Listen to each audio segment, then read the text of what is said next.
Meus amigos, antes de querer atacar qualquer um, não querendo mexer com a fé de ninguém, eu só pediria que vocês assistissem esse vídeo que eu estou postando agora e meditasse bem nesse vídeo. E que Deus possa abençoar vocês no decorrer desse vídeo. Amém? Meus irmãos e irmãs amados, se segurem firme aonde vocês estão sentados, porque o que eu vou mostrar agora é daquelas coisas que a gente vê com os próprios olhos, mas custa acreditar. Parece mentira, mas isto aconteceu. E foi diante de uma multidão. Centenas de cardeais levantaram suas vozes não para glorificar a Deus, mas para cantar louvores descarados ao inimigo das nossas almas. Sim, isso mesmo, louvaram o próprio diabo dentro da Basílica de São Pedro. Meus amigos, foi a música inteira, do começo ao fim, entronizando e exaltando o próprio Satanás. E para piorar, chegaram ao ponto absurdo de dizerem na letra que Jesus é filho do diabo. Dá para acreditar numa blasfêmia dessas? Isso aqui já não é mais ignorância inocente, isso aqui é um ataque frontal à fé cristã, como a palavra de Deus já advertiu em 1 Timóteo 4:1. Mas o Espírito expressamente diz que nos últimos tempos apostatarão da fé alguns, dando ouvidos a espíritos enganadores e a doutrinas de demônios. Agora vamos ser sinceros, só existem duas possibilidades para explicar tamanha afronta. Ou quem estava lá cantando bonito em latim não fazia a menor ideia do que estava cantando e falando, o que já seria uma irresponsabilidade vergonhosa, ou então, meus irmãos e irmãs, foi tudo feito de caso pensado para exaltar mesmo o capiroto, para dar palco e voz ao príncipe das trevas, e isso diante dos olhos do mundo inteiro.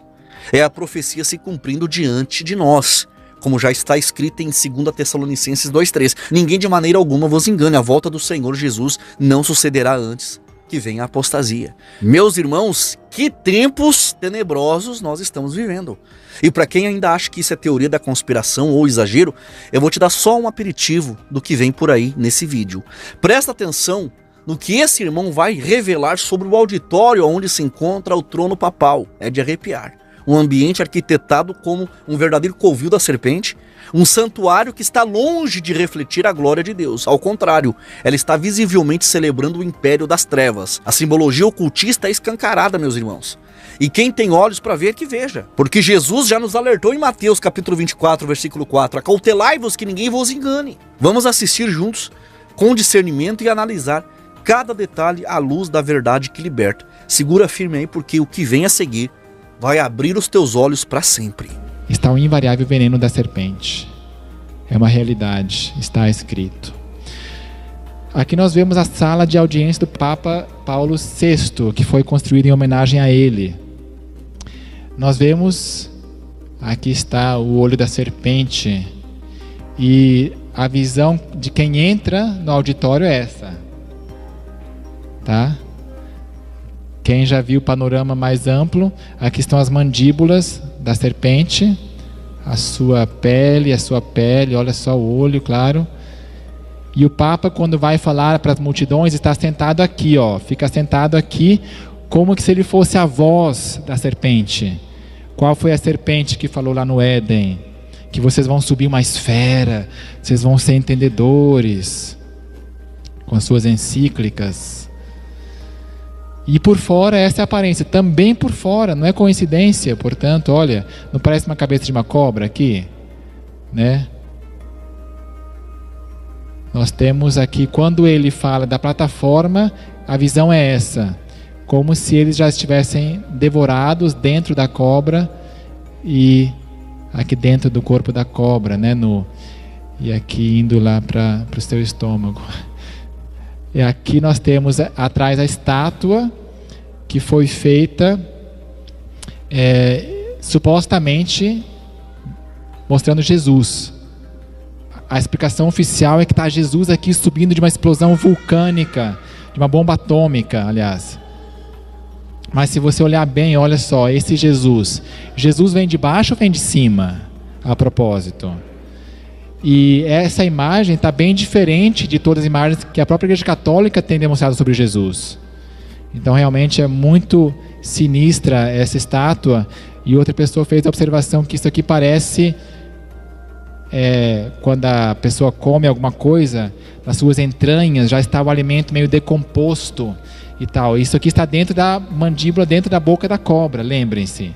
Ou seja, como se a cobra tivesse comido Jesus, ele já está deformado. Isso aqui é uma grande blasfêmia. Você já tinha reparado nisso aí? Que o trono do Papa, onde ele se exibe para o mundo, está colocado justamente dentro de uma sala em forma de serpente? Olha essas imagens. O auditório onde o Papa realiza as suas audiências é um templo que ostenta, sem esconder de forma alguma, o formato escancarado da cabeça de uma serpente colossal. E o trono do Papa dentro dele, como se a voz do Papa fosse a voz da serpente. Acredite se quiser, essa imagem mostra que o Papa é representante da serpente. E ainda traz uma imagem sinistra que diz representar Cristo, mas é algo aterrorizante. Agora me diga, olhando bem nos meus olhos, você acha mesmo que isso aí representa Jesus Cristo, o Santo Filho de Deus? Ou será que nós estamos vendo com os próprios olhos uma afronta simbólica ao Evangelho puro? Porque cá entre nós, quem foi que enganou a humanidade lá no Éden, plantando a semente da rebelião? Não foi a serpente?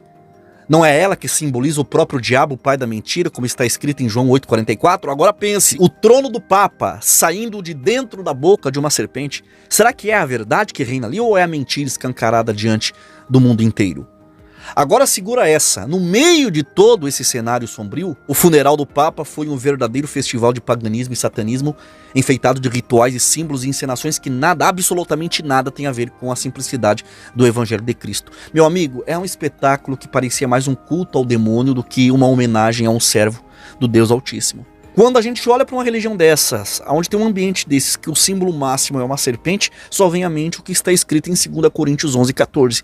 E não vos maravilheis, porque o próprio Satanás se transfigura em anjo de luz. Me diga, será que Deus habita num lugar desses? Será que é ali que o Espírito Santo derrama a sua unção? Ou será que o que acontece lá na verdade é uma encenação cuidadosamente arquitetada para enganar os olhos daqueles que não conhecem a palavra de Deus? E é por isso que hoje nós vamos fazer diferente.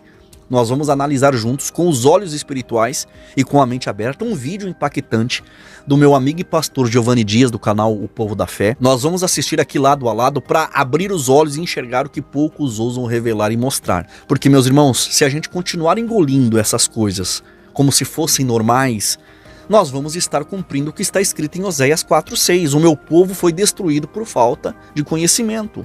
Não, aqui a verdade será dita, doa quem doer. Nós vamos clarear a mente das pessoas, sacudir a poeira espiritual e enxergar além do véu religioso que tentam impor sobre nós. Então fica comigo até o final, porque hoje nós vamos expor as sombras escondidas por trás dos muros do Vaticano, tudo à luz da palavra de Deus, para que você não seja enganado. Vamos rasgar o véu da mentira e fazer brilhar a verdade.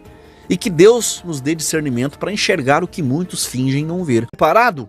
Então segura firme aí onde você está sentado, porque o que vem a seguir vai abrir os teus olhos espirituais como nunca antes foi aberto. E voltaram os 70 com alegria, dizendo: Senhor, pelo teu nome até os demônios se nos sujeitam.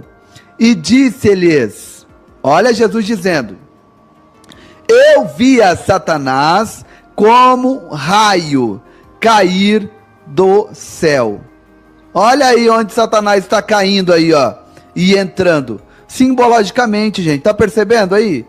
E agora, para concluir a nossa matéria, nós vamos estar vendo aqui eles em um canto gregoriano, louvando, tá? E adorando a Lúcifer. É isso mesmo. Eles podem usar aí a seguinte explicação: que Lúcifer quer dizer o portador de luz. Que esse termo está ligado com a estrela d'alva, ou a estrela da manhã, né? Como também é conhecido. E a realidade é que nós sabemos que lá em Isaías, chama Satanás de portador de luz ou de Lúcifer quando ele estava nos céus. Mas a partir do momento em que ele caiu, ele não é mais portador de luz, coisa nenhuma. Ele está em trevas. E a partir do instante em que esse nome, ou esse termo, Lúcifer, ficou relacionado com o diabo, para nós cristãos, perde todo o valor. E é bem verdade que Satanás hoje, ele gosta de se apresentar como anjo de luz, mas ele não é. Ele pode até se apresentar como anjo de luz, mas não é luz. Olha os irmãos interagindo aí. Ele é trevas pura. Dá uma olhada agora aqui, nesse canto gregoriano, o que eles estão falando nesse canto gregoriano. Olha só. Ó. Vou picando. Ó, ele vai falar, ó. Não, eu vou voltar de novo aqui. É só a parte que ele começa a cantar, eu vou colocar para vocês, ó. Flammas eius, Lucifer matutinus inveniat. Que loucura. Olha isso. Olha aí a tradução aí, ó. E depois eu vou falar a tradução para vocês. Mas vai lendo aí que eu tenho uma tradução aqui, eu anotei para vocês a tradução desse canto gregoriano.